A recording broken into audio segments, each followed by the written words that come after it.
Testing, testing. I think that I am live.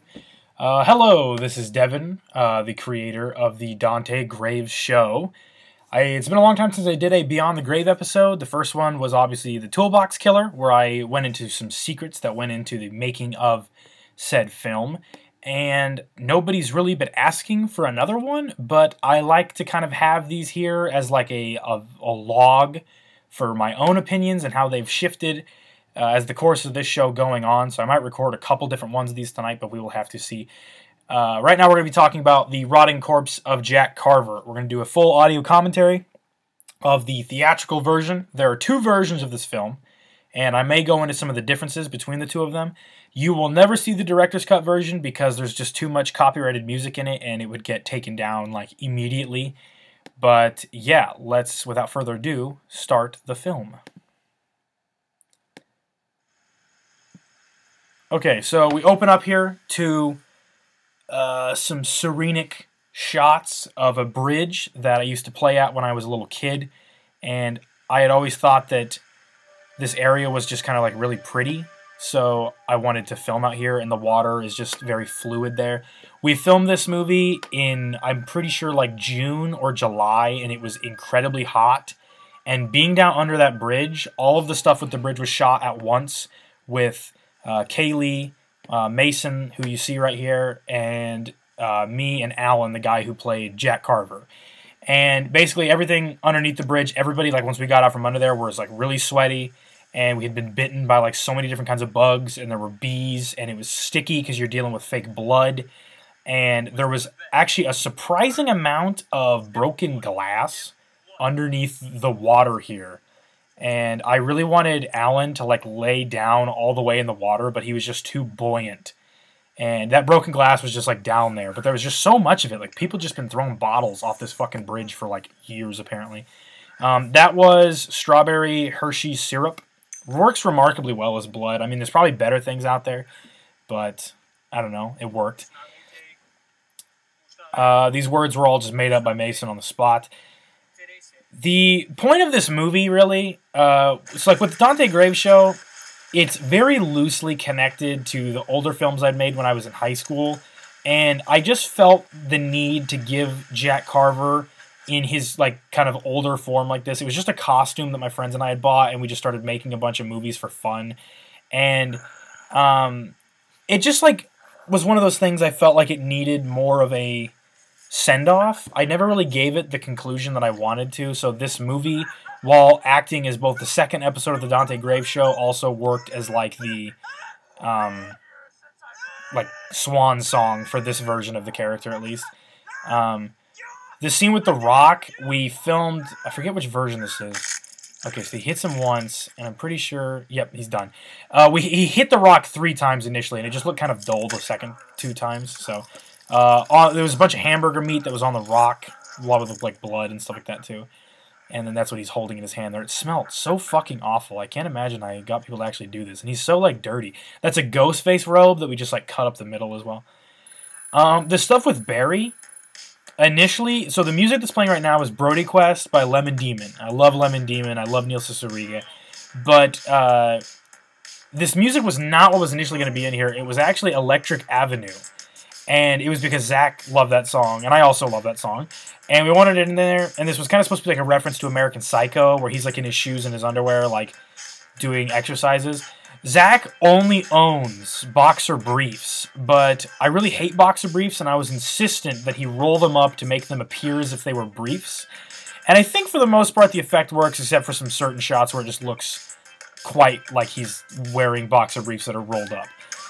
But no, the scene actually went on much longer, and it was the entire duration of Electric Avenue. And I knew that the video would just get dinged for copyright.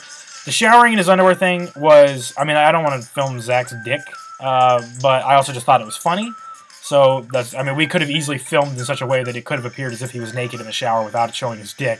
But I thought it was funnier with the underwear on. But, no, the scene went on much longer, and there was, like, opening credits over it, like, the writer and the director and the producer, which was all me, obviously, but it was really just to kind of, like, establish that Barry was still alive and kind of set the tone that this was going to be kind of a goofier, more fun movie, as opposed to some of the other stuff we do. These movies are all movies that Zach actually owns, because he's a fucking loser. But we wanted to make it seem as if Barry owned, like, no movies, even though I'm pretty sure, like, right here... nope, I missed it, never mind. That he has this giant treasure trove of movies, like, right next to him, and we want to make it seem as if Barry has never seen, like, any movie, because he's, like, the Boy Scout. Yeah, but we just, like, filmed this all, and it was just, like, kind of give the movie some more meat to it.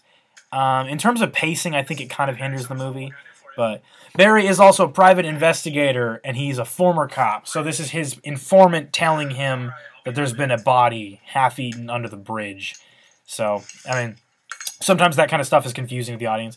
This is my friend Kaylee. I pitched the idea for this character, like, months before doing this, and her and I are both really big Mortal Kombat fans, so we wanted to have the character kind of dress like Sonya Blade from Mortal Kombat 1, like that was the direct influence for the character. That's where there's like the thong on the outside of the pants, which was kind of like a 80s aerobics type thing, and that's kind of what we were going for with the character. We have plans for this character later on, but have yet to really use them. She was really upset that the leggings and the bra were like two different colors of green. And I managed to just find that sword because we wanted to go green with it. But she was really upset that the green was like two different colors. My hair is very, very long in this movie, and it was cut right after filming this one. Because there was another scene of Dante that was going to be in here where I was in my underwear and getting ready, parallel to Barry getting ready. But then we just felt like it would be too long. But it was going to be like Dante not brushing his teeth, not shaving, not showering, not doing any of that stuff. But he's going to be like chugging orange juice in his underwear. And then Barry would be getting like ready, all very precise. Like just show the difference between the two leads. But then I cut my hair, and it would ruin the continuity of the rest of the movie because we filmed all that stuff last. And so that was kind of a problem. This Hawaiian shirt is actually my favorite Hawaiian shirt of the ones that I own for the character. But yeah, my hair was just very long, and it's kind of weird. This scene is probably my least favorite scene out of any of these movies. I think this one really gets kneecapped because of this conversation. But there really was just a bunch of exposition that I needed to dump on the audience because we're including the continuity from the older films, and you need to have like an establishing scene that states like what is and what isn't canon and where Dante has been in his relationship with Jack Carver from before this, because the high school incident is kind of like what or when Dante and Jack obviously first met, but also like what sent Dante Graves like into the stratosphere in terms of like notoriety. So just this scene I feel like could have been done more interestingly, and it was like I was kind of really annoyed this day, and it was really hot, and we had to go film like all of that other shit, and basically this is all stock footage from Carver's Revenge, the film I did in high school, where Jack breaks into my high school and kills a bunch of people. It was pretty awesome. That is a commentary for another day, so I won't even go into any of these scenes, but just wanted to show like most of the kills from the movie, and like I'm still really proud of that film, even though it's like obviously very rough, but like I did it in high school and I got away with quite a bit. So, but yeah, with this scene, like it was only Zach and I, so there was nobody to have like dynamic camera movement. So I was surprised the footage looked as good as it did for us, not even having like anybody to work the camera. But I just feel like there was a more interesting way we could have went about this conversation. It's just like a static shot, and I had to like edit it later to have like the zooms and all the funny stuff to make the scene more like dynamic. But like it's just this giant exposition dump, and I really hate exposition dumps. I'm a big fan of like show, don't tell, unless telling is more interesting. But this is probably the most boring way we could have established this information.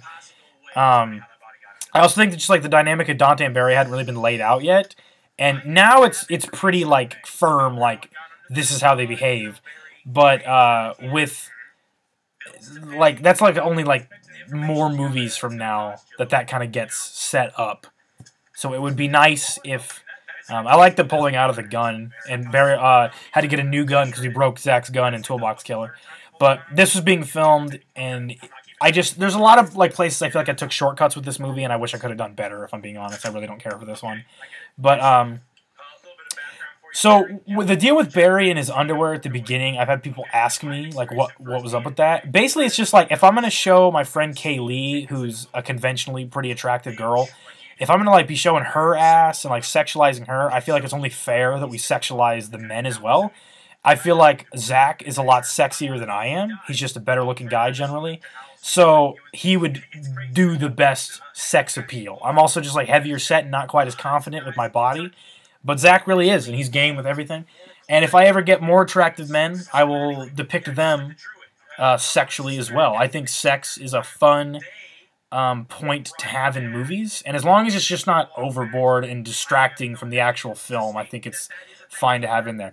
This was also like the first time in my entire like filmography up to this point that I started to have kind of more like sexual themes in it. It's also, I'm pretty sure it's the first time I've ever had a girl in like a more pronounced role. I've had like other girls appear here and there, but like we've just never had any friends that are girls that were like willing to like put on a costume and pretend to fight a monster. Like that's just like something that us fucking losers would do in high school. It's like not many girls will stoop to that level, but thankfully my good friend Kaylee is. The backstory for the ninja character also was left like super vague, and I didn't care for that. And so like I'm criticizing this when I was the one in control of this. So you'd think that I would have been doing something more to like make sure it was like not like that. But I don't know, like you live and learn, and like once you put the whole thing together and you see it and you see kind of how like how dragging it is, like this conversation is still fucking going and it's so boring. I'm surprised like anybody even watched this at all. Like the fight scene at the end, it's like a 6-minute long fight scene, but you've got like so much talking to get through to get there, and it feels like a fucking Charles Band film, like just exposition to fill time. Like this movie would not be as long if this like conversation was not in it. Like I said, it's just like with Barry and Dante's dynamic, we still kind of wanted them to be like enemies, but they're like working together in their second movie. And I think that the enemy bit is still like established here. And I feel like it organically grows so that they're like begrudgingly working together without like always being at each other's throats and trying to throw each other under the bus. But yeah, I also had like a ton of bug bites on my arm you can see in this scene from filming under the bridge for the opening of the movie. Opening of the movie, the soundtrack for this one was like all music that was not done in-house. It was all copyrighted. Brody Quest by Lemon Demon. Opening scene underneath the bridge, it was, what's it called? What the fuck was that song? It was the opening theme of Tales from the Dark Side, a show that I really, really enjoyed.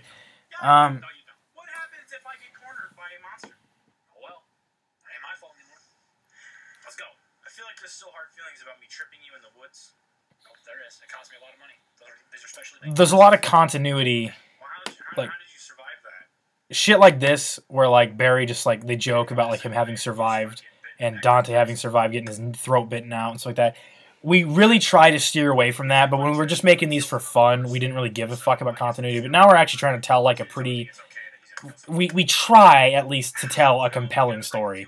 And if there's no consequences for characters like getting violently injured in a previous episode, then you've got to like kind of acknowledge that. But for the most part, post this, we try not to have that happen. That is Parker, and that is Alan playing Jack, killing Parker. And then Parker will take over for Alan later on. The gloves that Jack Carver is wearing in this film are... I told Alan, I'm like, I want him to wear gloves. And I'm like, just buy some black gloves. And Alan's a motorcyclist. And he just went and like bought cool like motorcycle gloves that he was going to use like beyond the filming. And then he'd like forget that he had them. So then like the gloves just like miraculously disappear. I don't know. There was a lot of fucking problems with this movie. I hate the way my hair looks. It just was so unhealthy right now. Like, look how fucking awful it is. It's just like this festering like animal that's hanging off my head. I oversaturated a lot of the footage here as well, and just because of like it was a brand new camera. The first movie we filmed on my old camcorder, and this one we got the stimulus checks, and I used it to buy like a really nice camera. And gave us really good footage, but we just like hadn't quite learned how to use it yet. And this day, it was like they had said that it was going to rain, and I was so nervous about filming in the rain. So like it's actually raining right now. You just can't tell. And I I just was like so fucking scared because it's a brand new camera and it's getting wet and shit, and I don't know. Yeah, like you can kind of see the rain coming down. There's like everybody's vehicles just like parked right there. Like there's so many goddamn problems with this. It's almost like barely even watchable. I would actually say it's unwatchable if that's just my honest opinion, but I don't know. You're the most critical of your own work, I guess, but I think most reasonable people could agree that this movie's pretty fucking terrible. My hair's like in my mouth right here. Like, God, it's terrible. Like, look at the way it looks. It's just like it's so HD. You can see every little like blemish. Jack had this like neck thing on because I didn't want like any human skin showing, but like the mask itself is like rotting because I've had it for so long. And I mean, this is supposed to be like the rotting corpse of Jack Carver, but like he literally is like the mask was rotting. Like there's holes and shit in it that we did not put there. Earlier in the movie, we tried to put worms on his face, and I wanted worms like the whole movie, but the worms were not wanting to cooperate. They're like the most uncooperative actors that we had ever had. I told Alan to just like actually choke me here, and for some reason, whenever I say actually choke me, people just assume neck crank me, and then gives me like a fucking headache for like the rest of filming. So I have like a headache the rest of this movie, basically. You can see how wet the car is, and then this bit with him getting thrown in the train, yeah, you can see like rain coming down. His pants that he wore earlier just got like really wet because this was the exact same day as when we were underneath the bridge. There's the toolbox from the Toolbox Killer movie. I really actually like Jack getting put in the trunk. This scene took fucking forever. Kaylee had never filmed before, and she had to like hang up on that ceiling and wait for us to figure out the dialogue and shit. But the drop, I think, was pretty cool. It was just like everything afterwards. She just wasn't super confident yet in her own performance. And I think it's significantly improved now, and especially since we wrote the character of Vanessa that she's been portraying. She likes doing that a bit more because she doesn't have to quite do so much physical, like, acting. Like, she has no martial arts experience. That right there was my real blood. I wanted to blade. So we had a razor blade there, and I just cut my head open. And I was really bummed that Parker didn't get the footage of it, but I'll probably do it again someday and get a more grisly look at, like, my actual blood. Because I was, like, bleeding the rest of this movie. That scene took fucking, like, an hour just to get. The rip in the bottom of the leggings right now was from, like, earlier. We were just, like, doing, she was just, like, sitting on a rock and it, like, ripped. Like, they're very, very cheap leggings. So this fight was one that I knew I wanted to have. I wanted to have, like, a sexy ninja lady fight Jack Carver, and it'd be, like, a Resident Evil type thing. Like, girl with guns takes on gross monster. I don't know. This scene was filmed on a different day. I don't know if you can tell or not, but this is Parker playing Jack now because Alan was not present, so now he's wearing gardening gloves. That was a real sword. I just bought it. I thought it was a cool weapon, and it fit her color scheme. So, Kaylee, I don't know if you can tell, has never fired a gun before. Man, this scene is so fucking awful. I think everybody tried their best, and it was really hot out, and Parker had never been Jack Carver before, and I don't think I did a good enough job, like, directing him how Jack should act and things, but Parker definitely redeemed himself 100% when he started playing new Jack in the Halloween special, and now that's, like, the definitive Jack Carver, basically, but Jack is just a character. There's the blood, and there's the mask, too. That's all strawberry syrup. Zach did not want to blade, so I have real blood. Zach has fake blood. Why Barry would shoot Dante, I think it's because he's dazed and confused, so he'd be willing to just take that extra step. And I think the reason Dante beats Barry in this fight is because he's been hit and he's, like, concussed and stuff. So, but, I mean, because Barry, he gets some good shots, and, like, these punches look pretty fucking solid. But, yeah, that's all my real blood, and Zach has the fake blood. You can definitely tell the difference between the two things. Kaylee bought these shoes. Actually, I think I bought the shoes, but then she just picked them out. But it was very, very difficult for her to fight in these, and her ankles were hurting so bad we'd have to like stop and just like take them off, and she'd wait for a minute. But yeah, and I don't know, this fight scene is pretty good for being her first one, and also Parker's first one other than Toolbox Killer. We dented the fuck out of my car right here. You can see the dent right there after I get up. Boom. I fucking dented the car. It was so funny. We added the blood and the rips to the costume. I think it makes the scene a little bit more intense. I wish that we had, like, the money to pay for, like, actual martial arts training for Kaylee. And then Right here, coming up, she gets like blood in her eye, and she was wearing contacts, and her eye just turned like red, and she was so fucking pissed at me the rest of the day. We crimped the door of my car here, and now my door on that side never wants to open anymore. After this, like he hit it so hard that like it just never wanted to open again, and it just remained closed. But yeah, right there, the blood is like in her eyeball, and she's like super pissed off at me. The rest is filming. Our camera battery died like in the middle of filming the scene, and it switches to being Kaylee's phone. And a lot of people said they couldn't notice, but I definitely can tell. But granted, I filmed the fucking thing, so I know when it happens. But spear could have been better. A lot of things about this could have been better. Parker keeps fudging about with the mask because it's like wobbling around on his face because it's just rotting. Like it doesn't fit very well anymore. This bottle was just like out there, and I thought it'd be cool to use. But yeah, right about this is like the last shot we filmed with the camera, and then right here. Now it is a phone. Can you tell the difference? I can. This is my favorite move of the fight. This is the one thing that they practiced beforehand. Parker's an MMA guy, and he was like, she should do triangle lock. And I'm like, I'm a pro wrestling guy. I'm like, he should do a fucking tombstone. So we just like combined the two things together. And Kaylee's like a $150 soaking wet, $120 even.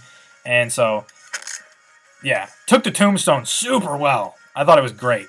I feel like this scene could have been shot better, but I was really just trying to get it done, and it was so goddamn hot. Like, you would not believe how fucking hot it was that day. Jack with the sword. Jack has kind of always favored swords, so I'd like to give him a sword again. And I think it's unique to have a horror movie villain that uses a sword, but maybe we'll see him get a sword back again eventually at some point. Now that he has an opponent he could also fight with a sword. This scene, I don't know, it's just like... This is just kind of like a movie that we did for fun, and it ended up not being very fun to make and not very good. And, I mean, I still look back on it fondly because I did it, and nobody can take that away from me, but I don't have that much nice things to say about it. And I've heard people say, I mean, like, look at that. You can see his fucking chin. He's got his fucking beard hanging out. This tombstone, my fucking... Oh, my God, I regret this. Right? Boom, there. I horrifically injured my back, and it lasted... Like Dante After Dark was happening, and I was still, like, complaining of the sore back. I missed work because he fell, and with the tombstone, the guy giving the tombstone is supposed to fall first. Zach fell first, and I landed on him and, like, crimped the fuck out of my back, and I was hurt, like, bad. I like the decapitation. It's the one thing I think turned out pretty well. The music is Red Light Syndrome. I forget the name of the artist, but great song. Love the shoes. Love this shot. I thought it was a very sexy costume, and I thought it worked really well in context. I love, like, the cuts on the sleeves. It was really just something, like, Kaylee and I both really wanted to do it, and we'd been talking about it for months. So I'm glad that we were able to put an image to screen that we didn't think was really going to happen, so that was cool. The stuff at the lake, there's a bunch of people out there, and they were, like, super fucking confused as to what we were doing. I mean, who wouldn't be? Look at this. Look at what's going on right now. And if you're out there fishing and you see this, you're going to be a little weirded out. I like the severed Jack head, but we just, like, stuffed the shirt up inside the head. And Jack has had his head cut off before, and it didn't kill him. So it's like, there's, like, a lot of continuity errors. That is fake blood, because this was a different day. I've heard people say that they think it was a little too cruel for Dante to just, like, blow her away like that, but I don't know. It seems, maybe people don't quite understand the depths of depravity that Dante Graves will sink to, but, and then that is the end of it. I would normally cover, like, more about the film, but I'm really, like I've stated, not very proud of this one, so I wish it could have been better. I would like to do a better solo Jack Carver movie, but I think that character just kind of, I've boozled it enough times that that ship has sailed, and I have to look to the future. Thankfully, this wasn't like the nail in the coffin for the show. It wasn't as bad. There were people who did enjoy this movie, but I do not, and I don't blame anybody that doesn't. So, yeah, I guess thank you for listening to my commentary track. Hopefully next time it's something better that I'm more proud of. But, yeah.